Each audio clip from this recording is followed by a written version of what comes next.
자, 하나님 말씀 보겠습니다. 하나님 말씀은 누가복음 21장 34절에서 36절입니다.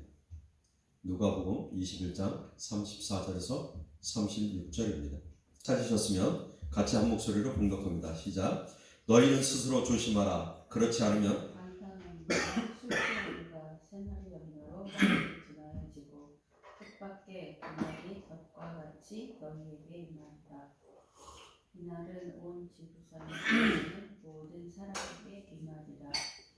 이러므로 너희는 장차 올 이 모든 일을 예상하고 인자 앞에 서도록 항상 기도하며 깨어 있으라 하시니라. 아멘.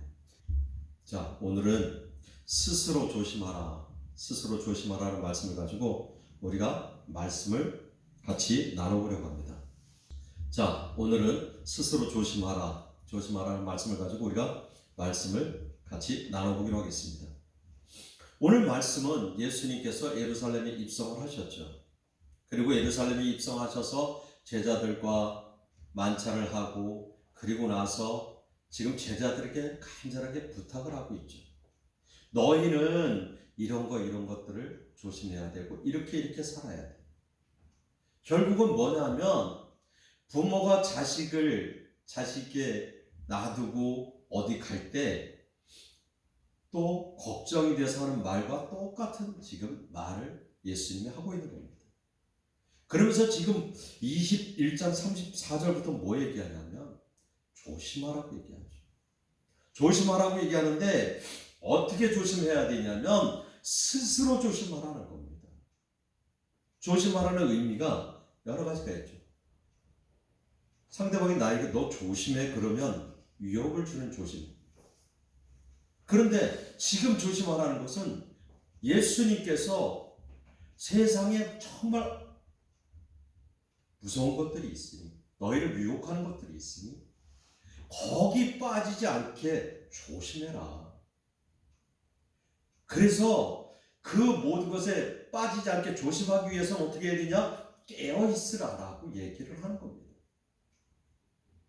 그래서 오늘 이 말씀을 가지고 우리가 말씀을 나눠볼 건데 정말 우리는 부모님들이 항상 이야기를 하죠. 자식이 길을 나가면 너 오늘 정말 친구 간의 관계 조심하고 차 조심하고 모든 것 다 조심해라 라고 이야기하듯이 지금 예수님께서 그렇게 이야기를 하고 있는 겁니다. 누가 지시해서 조심하라는 게 아니라 스스로가 조심하라는 것이죠. 조심해야 될 거 다 알고 있어요. 우리는 하나님의 자녀라서 세상 가운데 뭘 조심해야 되는지 어떻게 해야 되는지 다 알고 있죠. 왜요? 다 이제 하나님의 자녀고 성인이잖아요. 무엇이 옳고 그름도 알고 있고 무엇이 잘못되고 잘된 것도 알고 있죠. 그런데 특별히 믿음 생활하면서 어떤 것을 조심해야 되는지 꼭 집어서 예수님이 이야기하고 있는 거예요. 그래서 아주 정확하게 이야기를 하고 있죠. 그러면 이 시간 우리가 무엇을 조심해야 되는지 어떻게 조심해야 되는지 말씀을 통해서 한번 같이 나눠보려고 합니다.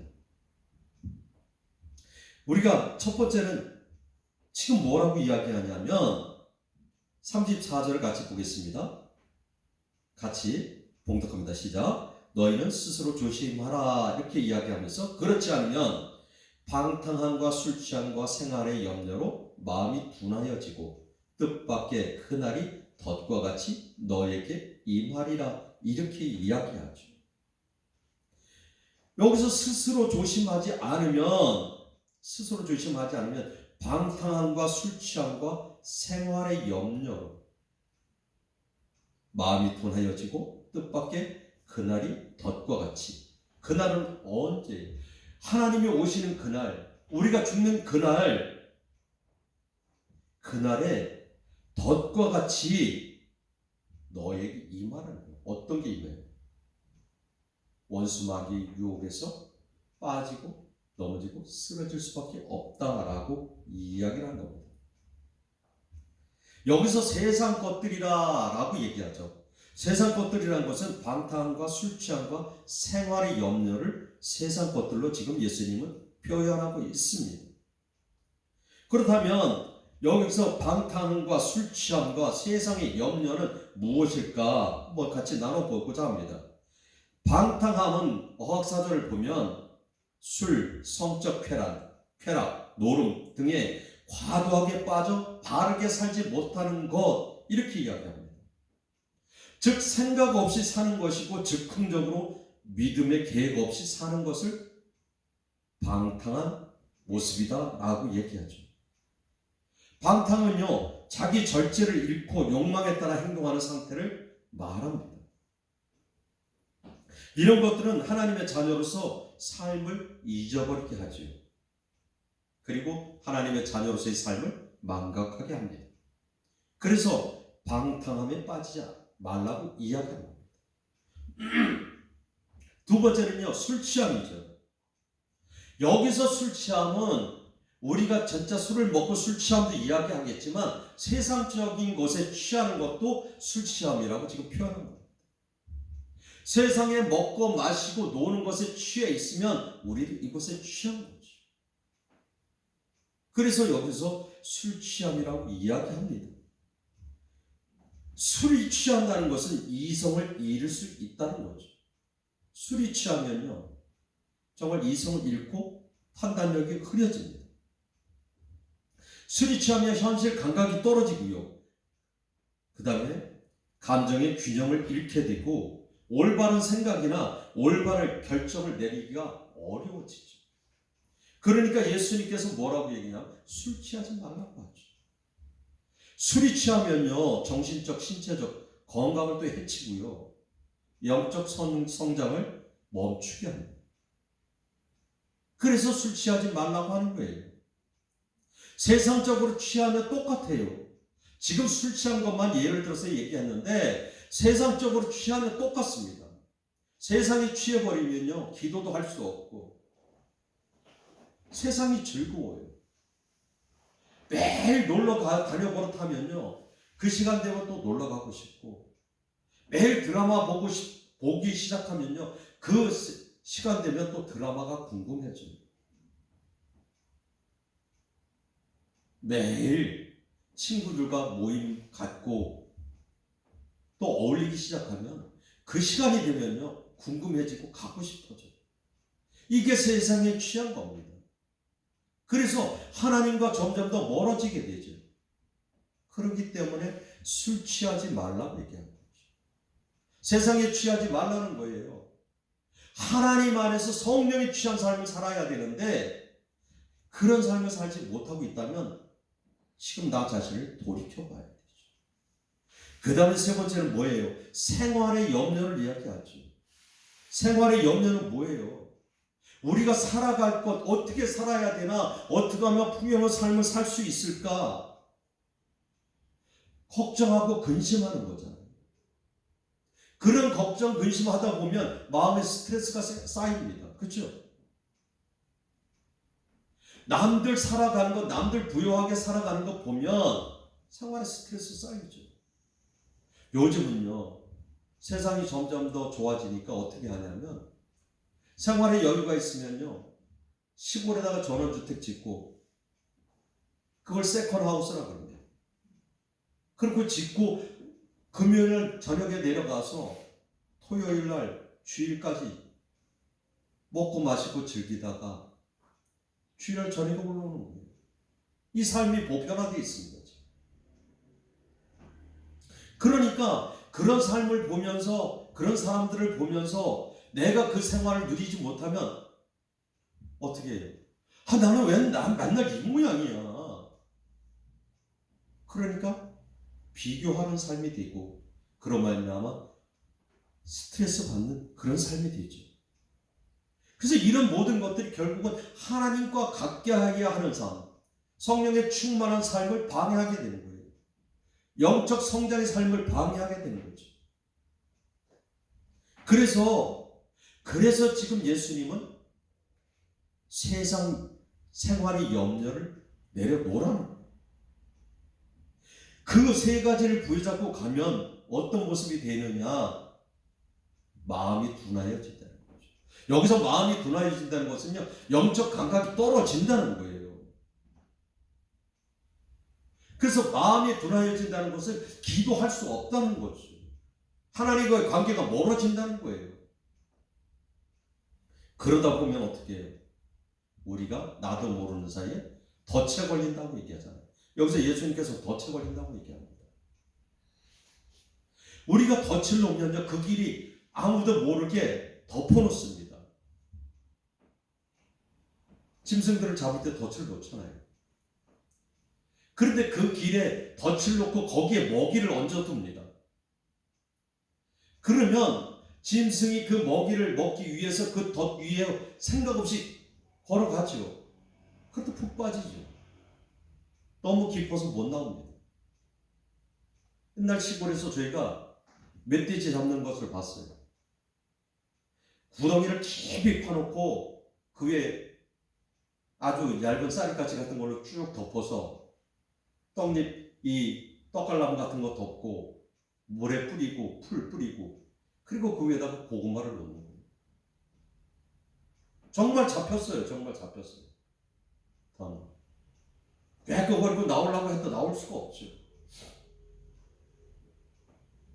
이 덫을 놓으면서 먹이로 유혹을 합니다. 그래서 예수님은 지금 덫에 빠지지 않게 조심하라는 거예요. 마귀들은요, 여러 가지 먹잇감을 가지고 우리를 유혹하지요. 그 먹잇감이 무엇입니까? 술 취함이고요, 방탕함이고 생활의 염려예요. 그래서 예수님은 지금 그걸 얘기합니다. 우리는 혹시 삶을 살면서요, 마귀가 쳐놓은 그 덫 위에 올려놓은 먹잇감을 찾아 헤매지는 않는지 다시 한번 생각해 보자는 거죠. 그래서 예수님이 그 유명한 말씀이 있죠. 너희는 무엇을 먹을까 무엇을 마실까 염려하지 말라고 얘기하죠. 마태복음 6장 31절부터 32절까지 제가 읽어드리면, 그러므로 염려하여 이르기를, 염려하여 예수님께서 걱정하는 거예요. 혹시나 이들이 내 제자들이지만 이들이 세상 이 원수마귀 유혹에 넘어지고 쓰러져서 방탕함과 술 취함과 생활의 염려로 마귀의 올무에 걸려들지 않을까, 덫에 걸려들지 않을까. 그래서 염려하여 이르기를 무엇을 먹을까 무엇을 마실까 무엇을 입을까 하지 말라. 이는 다 이방인들이 구하는 것이라. 너희 하늘아버지께서는 이 모든 것이 너희에게 있어야 할 줄을 아시느니라 라고 이야기하면서 예수님은 하나님이 다 너희 먹고 입을 거 다 한다고 하잖아요. 그러면서 예수님께서 뭐라고 얘기하십니까? 공중의 새를 보라고 얘기하죠. 들에 핀 백합화를 보라고 얘기하죠. 공중에 있는 새는 걷어들이지도 않고 창고를 걷어들이지도 않지만 기르지도 않지만 하나님께서 하물며 하나님의 자녀인 너희들을 그냥 버려두겠네. 공중의 새도 다 잘 먹고 잘 살지요. 들에 핀 백합화도요 때를 따라 비를 내리고 공기를 내려서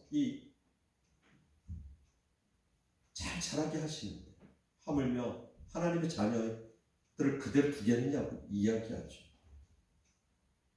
그래서 예수님께서 누가복음 21장, 우리 지금 읽지 않았는데 21장 8절 가깝게 있죠. 한번 봅니다. 21장 8절. 자, 같이 찾으셨으면 같이 봉독합니다. 시작. 이르시되 미혹을 받지 않도록 주의하라. 많은 사람이 내 이름으로 와서 이르되 내가 그라하며 때가 가까이 왔다 하겠으나 그를 따르지 말라.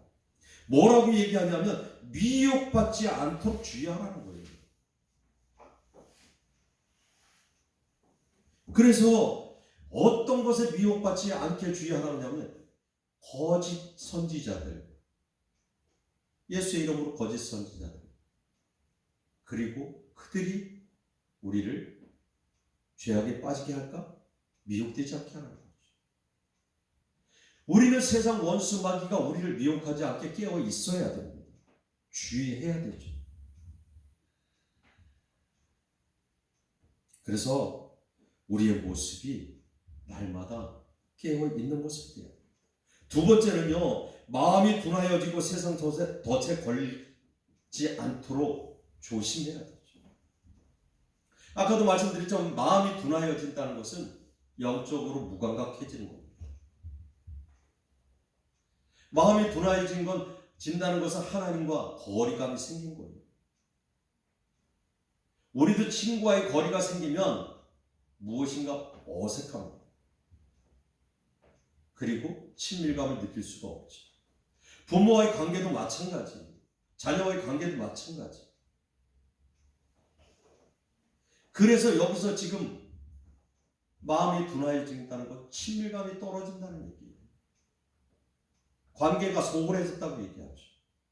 하나님과의 관계가 소홀해지면, 하나님과의 친밀감이 떨어지면 세상이 쳐놓은 덫에 걸릴 수 있다는 거예요. 그래서 세상이 쳐놓은 덫에 걸리지 않도록 조심하라는 거예요.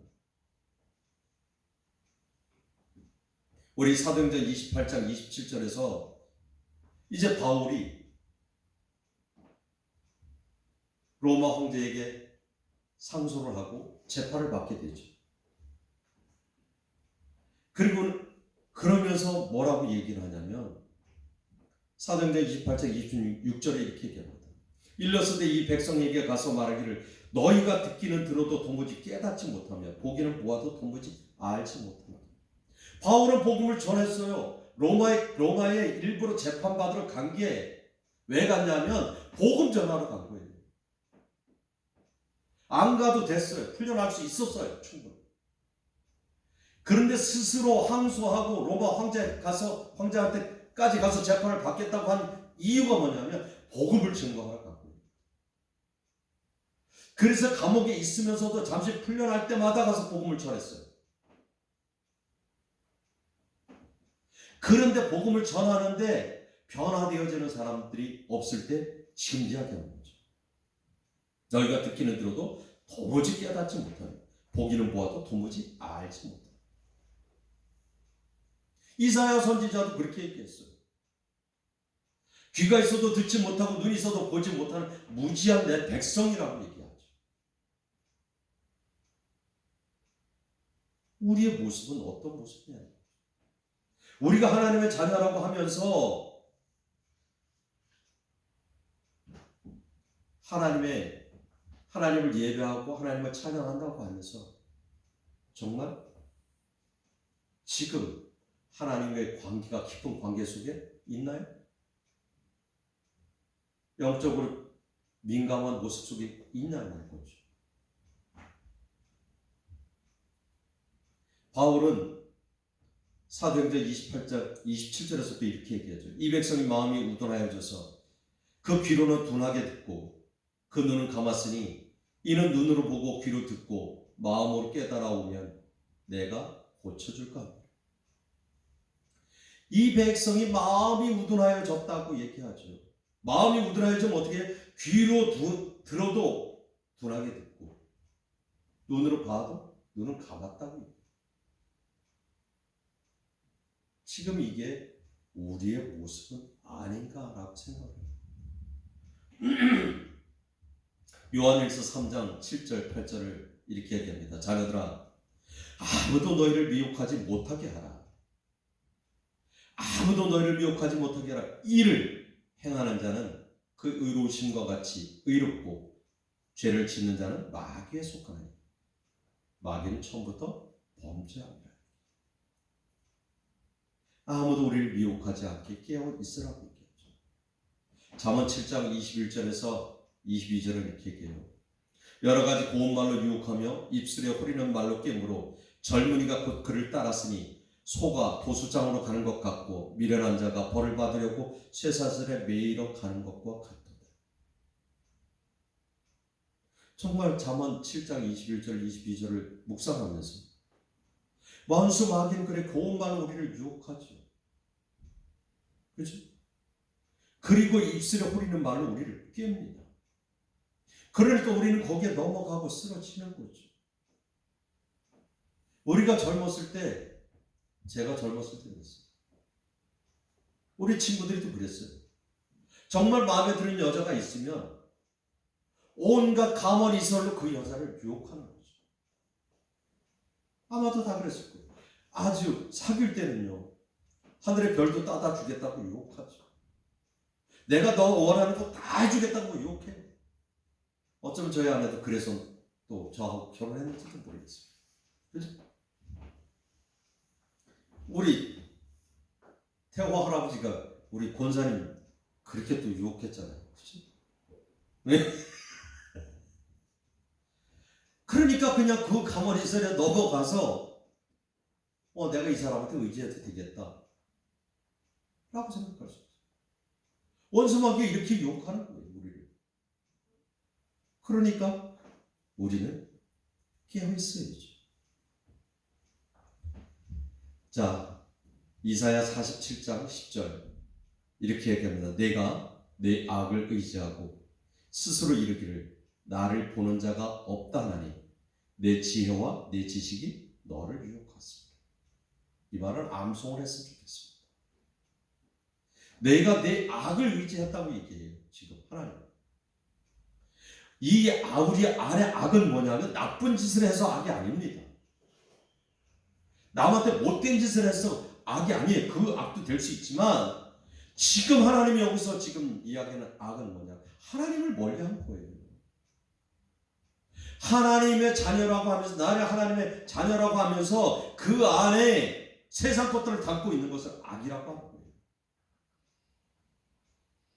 하나님의 자녀라고 하면서 우상에 눈을 돌리고 있는 것이 악입니다. 그래서 뭐라고 얘기하냐면 내가 악을 의지한다고 얘기하잖아요. 세상 것을 의지하고 있기 때문에 얘기하는 거예요. 그래서 스스로 이르기를 뭐라고 해요? 보는 사람이 없으니까 나는 내 생각대로 내 뜻대로 할 거야. 내가 하는 걸 누가 보겠어? 누가 알겠어? 이거죠. 세 번째는요, 덫에 걸리지 않기 위한 비장의 무기 세 가지가 있습니다. 이게 뭐겠습니까? 지금 앞에 보면 써 있죠? 같이 한번 읽어볼까요? 시작. 말씀과 기도, 그리고 예배와 찬양. 그래서 말씀과 기도, 그리고 예배와 찬양을 통해서 우리가 덫에 걸리지 않을 수가 있어요. 덫에 걸리지 않기 위해서는 말씀이 뿌리가 내려져야 되고 기도로 다져져야 되고 또 예배에 빠지지 않고 참석했을 때 영적으로 민감해지는 거예요. 그래서 돼지가 덫을 놓고 가는데 짐승이 덫을 놓고 가는데 딱 보면요 눈이 밝은 짐승들을 알아요. 냄새로도 알고요 느낌으로도 알아서 피해갑니다. 우리 동물의 왕국에서 가끔씩 보죠. 그런데 좀 무지한 짐승은요, 미련한 짐승은요, 그대로 가는 거예요. 우리가 예전에 먹을 게 없으니까 동물 사냥들을 많이 하잖아요. 토끼 올무도 놓고, 또 콩에다가 사이나 넣어서 꽁도 잡고. 그런데 영악한 꽁은요, 그 콩에 사이나 놓은 거 뒤집어 놓지 않으면 알아요. 가시 열매에 사이나 놓은 것도 이 색깔이 바뀌면 압니다. 안 먹어요. 진짜 안 먹어요. 그런데 돼지는요, 밀어내서 덫을 놓으면요, 걸려요. 다른 짐승들, 토끼 같은 거는요, 피해가더라고요. 이건 제가 경험했으니까. 그래서 정말 덫을 놓고 올무를 놔도요, 아주 가는 와이어로 놔야 돼요. 조금만 굵어도 알아요. 색깔도 비슷하게 나요. 지금 이것을 보면 원수 마귀도 똑같이 지금 우리한테 할 거예요. 그러니까 그 밝은 눈을 가지고 밝은 후각을 가지고 가기 위해서는 어떻게 해요? 말씀과 기도 그리고 예배와 찬양이 우리 안에 뿌리 내려야 되고 삶이 되어져요. 이것이 삶이 되어져야 돼요. 말씀과 기도와 예배와 찬양이 삶이 되어지지 않으면 우리는 올무에 걸리고 덫에 빠질 수밖에 없다는 거죠. 그래서 우리가 읽었죠. 21장 우리 36절 한번 봅니다. 36절 같이 읽을게요. 시작. 이러므로 너희는 장차 올 이 모든 일을 능히 피하고 인자 앞에 서도록 항상 기도하며 깨어 있으라라고 얘기하는 거예요. 항상 기도하며 깨어 있으라고 얘기하죠. 우리는 복음서에서 열천의 비유를 너무도 잘 알고 있죠. 예수님은 하도 제자들한테 열천의 비유를 통해서 이야기하는 거예요. 5 처녀는 등불을 가지고 기름까지 가지고 모든 것을 다 준비했어요. 5 처녀는요 안약에 등불만 가지고 간 거예요. 그런데 신랑이 오기 전까지 기름이 다 떨어졌잖아요. 5 처녀가 기름이 떨어져 불이 꺼지니까 뭐라 그래요? 기름 가지고 온 5 처녀에게 기름 좀 빌려달라고 해요. 그들이 안 빌려주죠. 결국 문이 닫혔죠. 그래서 예수님 비유해서 이야기하는 거예요. 골로새서 4장 2절에서 뭐라고 얘기합니까? 기도를 계속하고 기도에 감사함으로 깨어있으라고 골로새서 4장 2절을 통해서 얘기하는 거예요. 우리는 정리합니다. 우리는 오늘 말씀을 통해서 뭔가 깨우침이 있었으면 좋겠어요.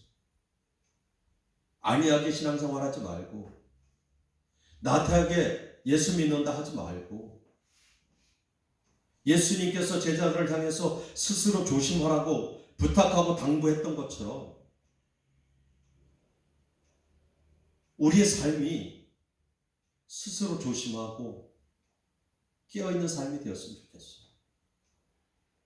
그래서 마귀가 쳐놓은 덫에 걸리지 않고 올무에 걸리지 않도록 항상 말씀과 기도로 그리고 예배와 찬양과 찬송을 통해서 영적 눈이 밝아지고 하나님과 날마다 교통하는 삶을 살면서 천국 가는 그날까지 원수 마귀가 어떤 모습으로도 우리를 유혹할지라도 어떤 모습으로 덫을 놓을지라도 올무를 쳐놓을지라도 우리는 그것들을 다 피하고 이겨내면서 하나님 앞에 찬양하고 찬송하고 하나님 부르실 때에 주님 내가 여기 있습니다 라고 답하면서 천사의 도움받아 하늘나라에 임할 수 있는 우리들이 되어질 수 있도록 예수의 이름으로 축복합니다. 아멘.